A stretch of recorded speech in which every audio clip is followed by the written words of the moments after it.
Ito po, Father. Para sa simbahan na to? Opo, Bishop. Nako, maliit na pasasalamat lang po yan para sa lahat po ng nagdasal para sa anak kong si Marco. Sa totoo lang, hindi ako naniniwala sa mga akusasyon laban kay Marco. Alam kong pinalaki mo siyang abuti. Bishop, magpa-picture po tayo para ma-post nyo sa social media page at makita ng mga parokyano yung donation namin. Yes, picture. Tony, please. Si Lexi wala pa, ma.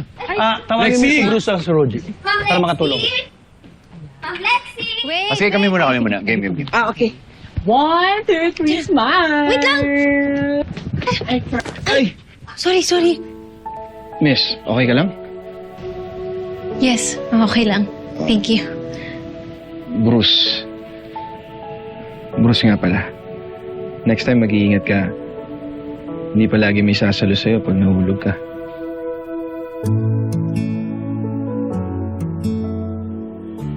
What's happening? Si Bruce, sinama mo para tumulong. Alika na, mag-picture taking na tayo. Ikaw yung pinag sa simbahan, di ba?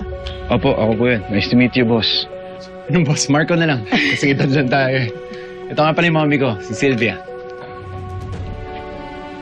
Oo naman. Wala naman taong di nakakilala sa isang hermano mayo. Ma'am Sylvia, laki pala ng bahay niyo, no? Okay, let's take a picture. Come on. Here? No. Lexi, stay here. Cut. Oh, dito ka. Dito. Oh, come on. Marco, ayan.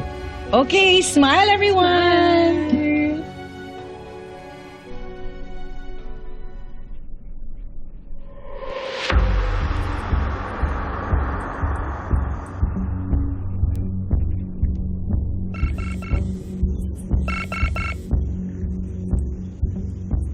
Hello, ate.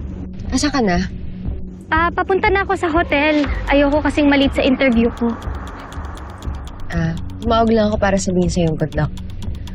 Galingan mo kaya mo yan. Thank you, ate.